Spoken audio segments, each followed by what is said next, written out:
Hello everybody, and welcome to the Red Rocket Armory channel. Today's weapon I'd like to share with you is Smith Wesson M&P15, and as you can see this is one of the quote-unquote black rifles, and I'd like to tell you a little bit more about it. Let's take a closer look. Let me change the camera angle and we'll take a closer look. Okay. So today we're going to look at the M&P15. As I mentioned, this weapon has already been safety checked, and there are no rounds in the magazine, and there's obviously nothing in the chamber. So this is the M&P15. This is the 5.56 NATO, which will also fire the .223 Remington round. I haven't actually shot any 5.56 through it yet. I actually have just shot the Remington .223 Remington. It's a cheap round, and it's readily available.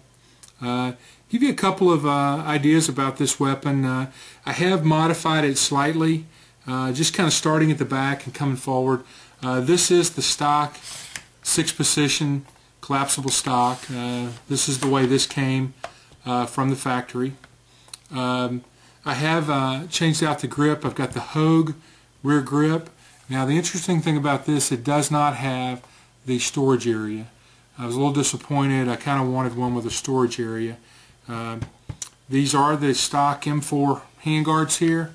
I actually took them off. If you've got a tool to take these off, they're pretty easy. You just simply pull down this D-ring, retaining ring. Now you may be have a little stronger hands than I do, but it sure was a lot easier with the tool. But you can actually put a Picatinny rail on the bottom of these. You simply pull these apart, these separate, and then this Picatinny rail actually screws in from the outside, 3 screws on the inside through the mounting holes. I can show you the top. You could put one on the top as well. Now this is a flat top. This actually came without a scope, and I've actually put a little UTG scope on here. And a little red dot, green dot scope on here. One of the other things that I've added is Mako forward grip. It is molded. This does have a storage area on the bottom. This simply just clicks open from the bottom. You have to mash in, and then it'll open up. But it makes for a pretty sturdy hold here. It's got a forward Picatinny rail, a short one on the top. I mentioned that I added one on the bottom.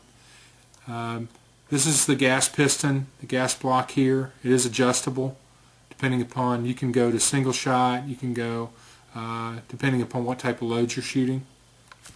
And then it's got the standard flash hider up here. As you can see, this is chambered in 5.56 NATO, and it is a 1 in 9 twist.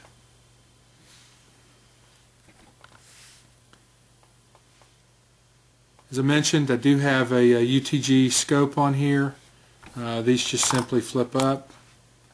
It's a variable. It's a green dot or a red dot, and you can choose which one. You can choose the intensity simply by adjusting this knob. As you can see, just like on all ARs, it's got the safe and fire button here, selector switch.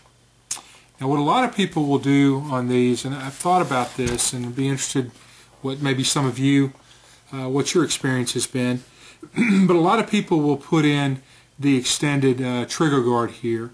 There's this, as you can see, this is the stock trigger guard. It goes in through a set of roll pins here, and there's a trigger guard that actually is curved, and purportedly that is for being able to handle the weapon with gloves on, make it a little easier. Now, I've got pretty small hands. They're probably what I would consider average hands, but I don't really have any trouble getting my finger in here, even when I have gloves on. But it's something I would think about. And then I think the other thing a lot of people will do is they'll get some backup iron sights.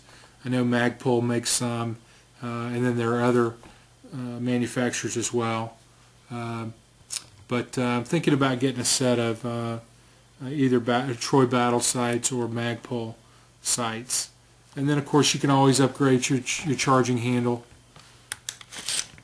You can get one with a larger release. Sometimes you can get them that'll say something on the back here. But so this is just a real brief review. I thought about getting a skeletonized stock. Not quite there yet. I'm still kind of deciding what I like about this. And the other thing, you can get this this Mako grip with a flashlight attachment with a trigger for rear activated 1-inch flashlights, the 1-inch diameter flashlight. I'm still kind of thinking about that. So maybe some of you have the M&P15 out there. Maybe you've got some ideas about what you've done, what's worked for you, what hasn't worked for you. I'd be interested, obviously, in hearing that. This is mine. I like shooting this weapon. It's not my favorite weapon, but it's cheap to shoot, and it's kind of fun because of the pistol grips. And again, if you get a chance to shoot one, obviously I recommend it. A lot of people like to bump fire these. I kind of like to take a little more precision shots at 50 and 100 yards. But whatever floats your boat. Just enjoy the sport, enjoy the weapon, and be safe out there. So thanks for tuning in. I hope you'll join me again for my next review. And until then, have a good day, everybody.